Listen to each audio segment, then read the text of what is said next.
अस्सलामुअलैकुम फ्रेंड्स, कैसे हैं आप सब? होपफुली सब खैरियत से होंगे, ठीक ठाक होंगे। आप सबको मेरी तरफ से बहुत ज़्यादा चांद रात मुबारक, ईद मुबारक। और यहाँ पे जी संडे वाले दिन की रूटीन आपके साथ शेयर कर रही हूँ। जैसा कि आपको बहुत ज़्यादा कमरे में जो है ना मैस नज़र आ रहा है, तो ये सारा जो है ना आपकी आप ही समेट रही थी, क्योंकि मैंने कवर्स वगैरह उतारे थे सोफे के और मैं उसको जो अब चढ़ाने लगी थी, वॉश कर लिया था। तो मैंने कहा जल्दी से ये वाला काम कर लेती हूँ। उसके बाद जी मैंने क्या किया, शाम के टाइम अपनी तीनों बेटियों के लिए एक मास्क तैयार किया जो मैं उनके हेयर पे लगाने वाली थी और उसको ब्लेंड कर रही थी मैं। तो ये मैं आपको बाद में बताऊंगी इसमें मैंने क्या कुछ मिक्स किया था। और तीनों के बाल जो है ना बड़े रफ से मुझे लग रहे थे, और क्योंकि मैं केयर नहीं कर पा रही थी अच्छे तरीके से, क्योंकि नहलाया नहीं जाता ना मेरे से फिर डेली जो है ना, हालांकि डेली नहाती हैं खुद, लेकिन एक होता है ना कि प्रॉपरली एक माँ जो है बड़े अच्छे तरीके से अपनी छोटी बेटी को तो मैं नहला लेती हूँ, बड़ी बेटियां खुद ही नहा लेती हैं। तो यहाँ पे जी मैंने अरीशा के जो है ना और मीजा के भी, सालिहा के भी बालों पे ये मास्क अप्लाई कर दिया था। उसके बाद मैंने इसको 1 घंटे के लिए छोड़ दिया था। और आप लोग मुझे मेरी ड्रेसिंग के बारे में बड़ा पूछते हैं, तो ये जी मैंने चांद रात के लिए ये वाला फ्रॉक जो है सिंपल सा स्टिच करवाया है। कपड़े मेरे आगे थे, स्टिच हो गए। साथ साथ डेली व्लॉग्स में आपके साथ शेयर करती जाऊंगी अपनी सारी डिजाइनिंग भी। और आपको पता ही है कि जिस तरह मैंने छोटी ईद पे आपको अपनी डिजाइनिंग दिखाई थी, तो इस दफा भी जरूर दिखाऊंगी।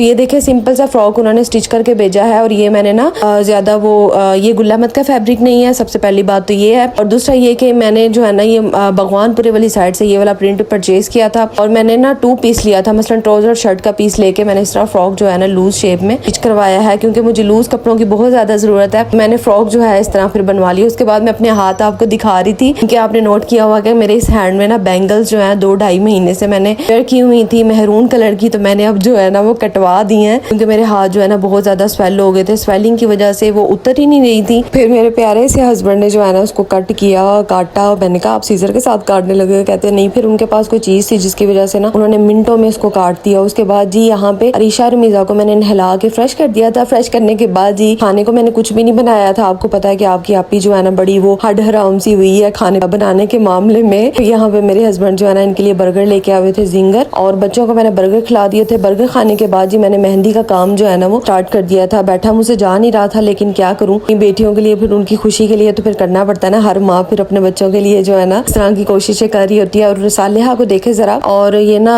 थकी थकी सी लग रही थी। 11 बज चुके थे और इस टाइम बैठ के जो मुझसे मेहंदी लगवा रही थी। और सबसे मजे की आपको बात बताऊं कि मेरे जो हस्बैंड मेहंदी लेकर आते हैं ना, उसका कलर कमाल का कलर आता है, इतना डार्क कलर आता है कि मैंने कभी जब भी ये लेने जाए ना, मैंने कभी ये चीज सोची नहीं है कि कलर बिल्कुल भी नहीं आएगा, पता नहीं किस तरह की लेकर आएंगे। लेकिन अल्हम्दुलिल्लाह जब भी मेहंदी लाते हैं बड़ी डार्क कलर वाली लाते हैं और बड़ा प्यारा कलर उससे आ जाता है। तकरीबन 15-20 मिनट ही अगर लगा के छोड़ देना तो उसके बाद बड़ा अच्छा आ जाता है। और यहाँ पे जी मैंने सालिहा को मेहंदी जो है ना लगा रही थी, साथ साथ वो अपने मोबाइल को यूज कर रही थी। मैंने कहा चलो थोड़ा सा बिजी होती है, वरना इसने थकावट जो है ना वो ज्यादा फील करना शुरू कर देनी है। तो बस तीनों बेटियों को मेहंदी लगाई। और मेहंदी लगाने के बाद भी मेरे इतने सारे काम थे, क्योंकि मैंने अपने हस्बैंड के कपड़े भी प्रेस करने थे सुबह नमाज के लिए, और अपने भी जो है ना मैंने प्रेस कर लिए थे, जैसा कि मैंने आपको वीडियो में दिखाया है। बच्चों को मेहंदी वगैरह लगाने के बाद, सुलाने के बाद जो है ना, क्योंकि मैंने सैलून जाना था, मैंने अपनी ना कटिंग वगैरह का थोड़ा काम था वो करना था। फेशियल तो मैंने करवाया ही नहीं, क्योंकि मेरे पास टाइम ही नहीं मुझे मिला कि मैं फेशियल वगैरह करवाती। फिर मैंने घर में ही जो है ना ब्लीच लगा के गुजारा कर लिया। आपकी आपी ने फिर गुजारा ही किया, क्या करते। हालांकि लड़कियां जो हैं वो सैलून जाती हैं, अपना फेशियल वगैरह करवाती हैं, लेकिन मुझे टाइम ही नहीं मिल रहा था। खैर यहाँ पे अब अरीशा की बारी थी मेहंदी लगवाने की। सालिहा की तो आपने देख लिया कि मैंने उसके पाँव पे भी लगाई थी। मुझे कहती मामा फिंगर्स पे भी लगाओ पाँव की। मैंने कहा नहीं बस ठीक है, इतनी काफी है। और अरीशा को बड़ा हो रहा था, कह रही थी मामा मेरे ना दोनों हैंड पे एक जैसी ना लगाइएगा,